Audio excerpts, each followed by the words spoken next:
Ya, selamat sore adik-adik dokter muda. Sore ini kita akan belajar tentang saraf kranial 5 dan 7. Ya, saraf kranial 5 atau kita sebut dengan saraf trigeminal itu berasal dari pons ya. Kemudian geniculatum dia bercabang menjadi 3 yaitu cabang 51, cabang 52 dan cabang 53. Cabang 51 memberikan inervasi sensoris ya untuk wajah, daerah dahi, alis ya, mata, hidung bagian depan ya. Untuk cabang 52 memberikan inervasi sensorik ya di daerah pipi ya, hidung, kemudian bibir atas ya dan kepala sekitar daerah pelipis ini.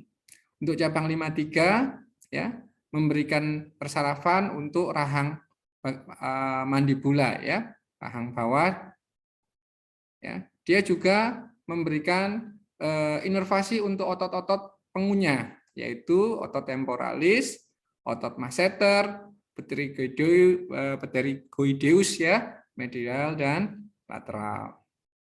Ya. Apa yang kita periksa pada nervus 5 ya? Kita perlu melakukan pemeriksaan sensorik, motorik ya. Motorik itu yang diperiksa adalah kekuatan otot-otot mengunyah dan refleks dari ini ya, jaw refleks ya. Kemudian kita juga bisa memeriksa refleks kornea ya, di mana refleks kornea ini aferennya adalah 51 ya, cabang 51 dan eferennya adalah dari nervus facialis atau nervus 7. Kita lihat ya. Nah, ini kalau sensoris cara memeriksanya seperti ini ya.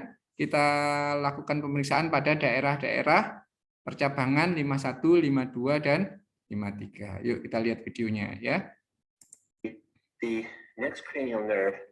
Perhatikan. Pasiennya yang pakai baju kuning tuh ya. Ya, dimulai dengan rasa raba halus dengan menggunakan ujung kapas ya. Ya, dimulai dari cabang 51 dulu, daerah cabang 51 dulu ya.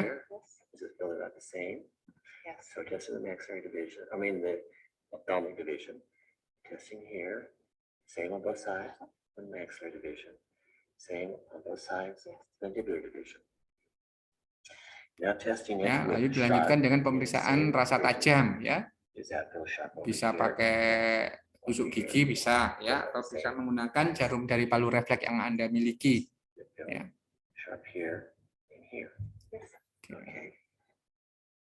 Ya. Kita lanjut dengan pemeriksaan motoriknya ya. Sebentar. Ya, perhatikan. Ya, ini yang diperiksa adalah otot masseter, temporalis ya. Ya, ini pterygoideus yang diperiksa dengan cara membuka mulut, ditahan seperti itu ya.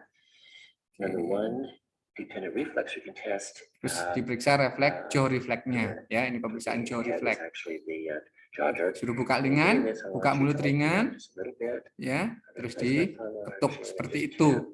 Ya, normal tidak ada gerakan atau hanya sedikit gerakan ringan saja. Ya. Ya, ini adalah contoh kelainan pada nervus 5. Perhatikan pasien ini ya. Ya, jatuh rahangnya yang sebelah kiri. Perhatikan ya. Disuruh buka jatuh ya. Yang sebelah kiri.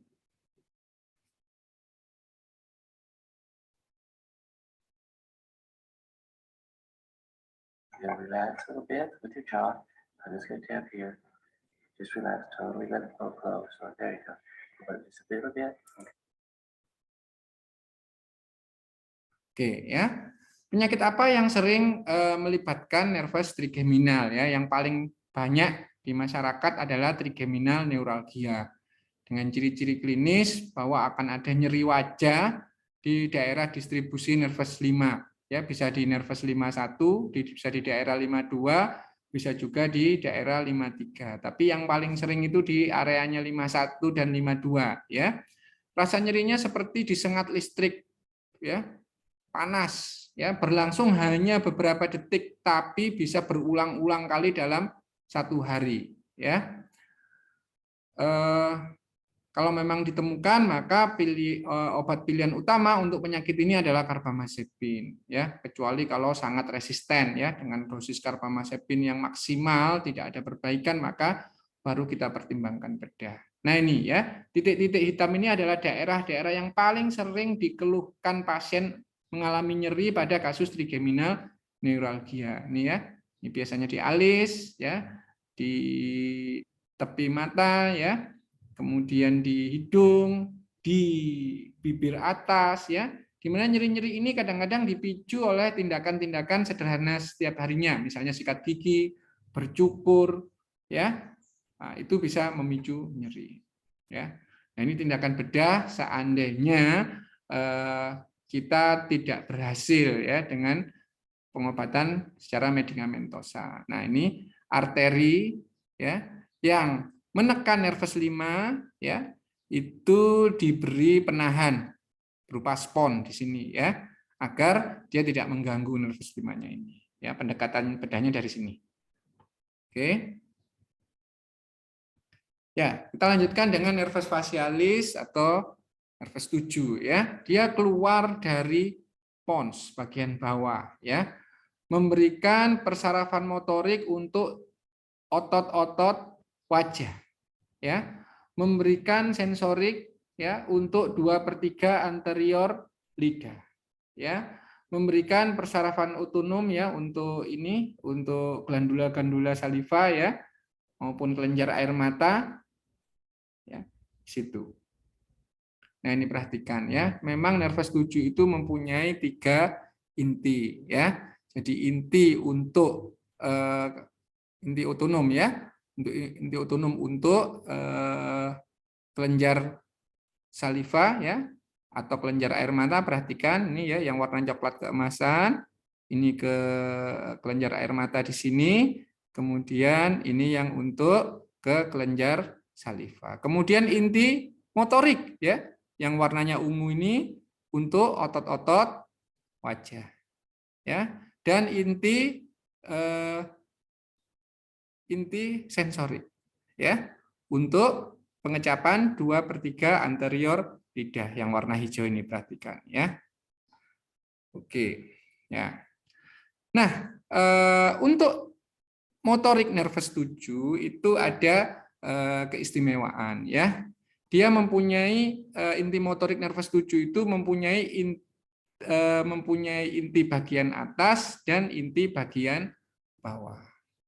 Inti bagian atas itu menerima aferen baik dari korteks kontralateral maupun dari korteks ipsilateral.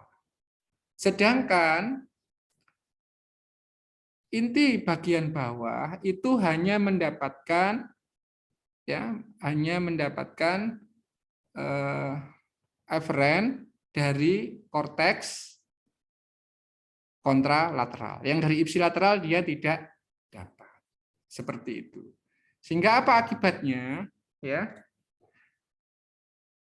kalau ada lesi, ya, misalnya dari sini, ini dari hemisfer kiri, ya, dari hemisfer kiri, maka inti yang sebelah kanan, inti atas, itu tidak mendapatkan eferen dari korteks sebelah kiri, tetapi dia masih mendapatkan eferen dari korteks sebelah kanan.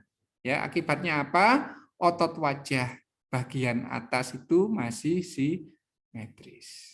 Ya. Inti bagian bawah itu hanya mendapatkan eferen dari kontralateral. Nah, tidak ada terkena satu lesi misalnya di sini. Ya, akibatnya bagian bawahnya mengalami kelumpuhan. Ya, yang sebelah kanan ini, perhatikan pasien ini, ya, yang bagian atas tidak mengalami kelumpuhan, yang bagian bawah mengalami kelumpuhan. Ini adalah contoh paresis nervus 7 tipe sentral. Ini yang terjadi pada stroke, ya. Nah, perhatikan gambar sebelah, ya. Kali ini lesinya mengenai nervus tujuhnya langsung. Ya, di korteks cerebri nggak ada masalah, di inti tidak ada masalah. Ya, kita lihat dari inti superior maupun inferior masing-masing mengirimkan serabut. Ya, serabut ini menjadi satu berupa nervus tujuh. Nah, di sini terhalang. Ya, akibatnya apa? Otot wajah bagian atas maupun otot wajah bagian bawah semuanya mengalami kelumpuhan. Ini yang terjadi pada Bell's palsy. Ya. Oke, bagaimana kita melakukan pemeriksaan fisik pada nervus 7? Ya, yang kita periksa adalah motorik tadi, sensorik dan otonom. Ya, bagaimana memeriksanya kita lihat. Ya, ini motorik. Ya. When we look at the cranial nerve number 7 and actually have you lift up your eyebrows. Ini otot frontalis yang diperiksa. Kemudian ini adalah orbicularis oculi yang diperiksa. Ya.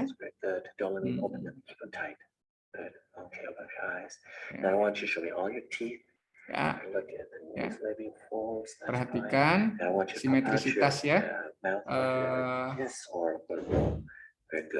Ya, minta meniup juga. Now I want you to puff out your cheeks. Full of air. Let's see if there's any air escape. Suruh menggembung. Very good. Now, if I were to tell you a funny joke, would you smile? Okay, very good. Ya, diperhatikan simetrisnya, ya.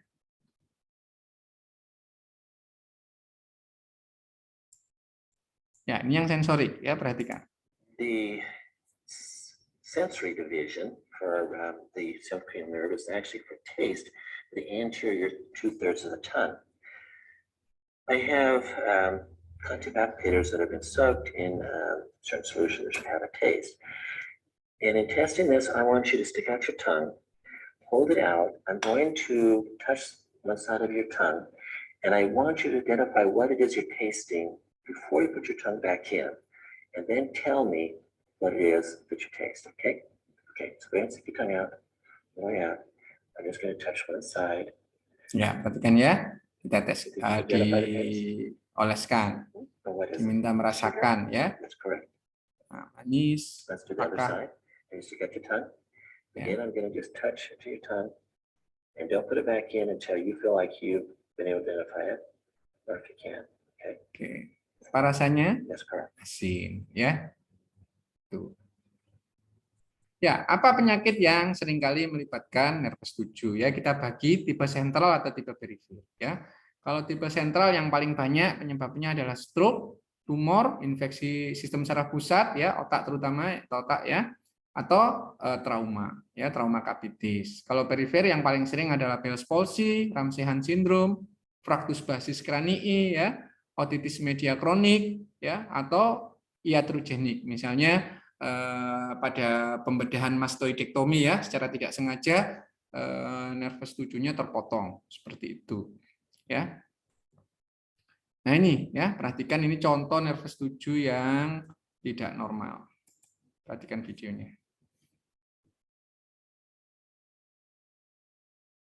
Ya, itu kelihatan ada paresis nervus 7 sebelah kanan tipe perifer ya, lihat ya.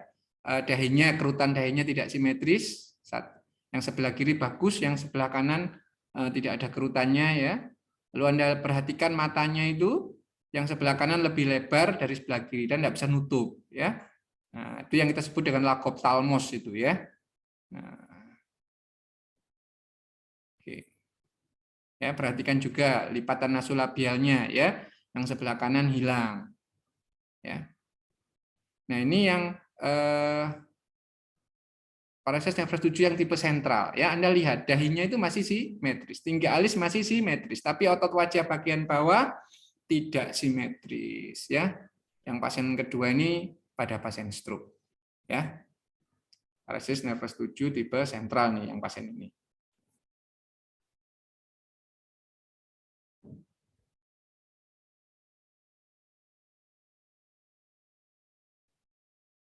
Ya, Anda lihat tuh orbicularis oculinya lemah ya. Tapi lipatan dahinya masih relatif simetris ya. Oke, terima kasih ya.